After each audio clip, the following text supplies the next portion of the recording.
આસો નવરાત્રિના પવિત્ર અને આધ્યાત્મિક તહેવારોની જ્યારે ઉજવણી નાચતા સાથે આપણે મા જગદંબાઓને પોતપોતાની કુળદેવીને પડલી અને એક આસ્થા સાથે વર્ષોથી જોડાયેલા છીએ ત્યારે પહેલી નવરાત્રિએ મા જગદંબા 51 શક્તિ અંબાજીના ધામમાં આરતી કરી મા જગદંબા પાસે આશીર્વાદ માગ્યા અને સમગ્ર દેશમાં વિશ્વમાં અને સમગ્ર રાજ્યમાં ને તમામ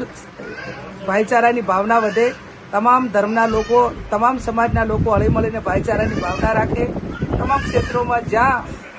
જે લોકો પ્રગતિ કરવા માગે છે ત્યાં એમની મનોકામના મા જગદંબા અંબાજી પૂરી કરે. ગઈકાલે મેં એક ગૃહ વિભાગ હોય કે અન્યને એક ગુજરાતની બેન દીકરીઓની સલામતી માટેની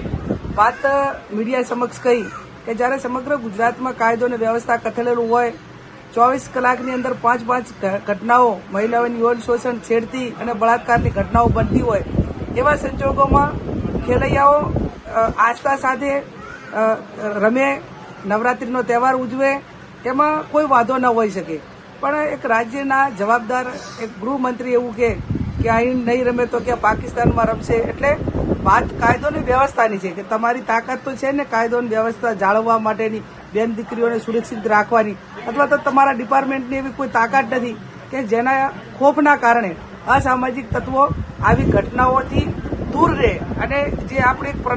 પ્રણાલિકા છે કે આપણે નવરાત્રિનો તહેવાર કે આપણા ધાર્મિક જે તહેવારો છે એ આસ્થા સાથે જ્યારે ઉજવણી કરતા હોઈએ ત્યારે આસ્થા સાથે જ આની ઉજવણી થાય. તમામ વડીલોને અને માતા પિતાઓને પણ મારી વિનંતી છે કે આપણે કોઈ પણ બેન દીકરી હોય, મહિલા હોય તો સમયસર નવરાત્રિના સમયે એ ઘર પાછી આવે અને શક્ય હોય તો એને એકલી નહીં પણ એના પરિવાર સાથે ગરબા રમવા જાય, જેથી કરીને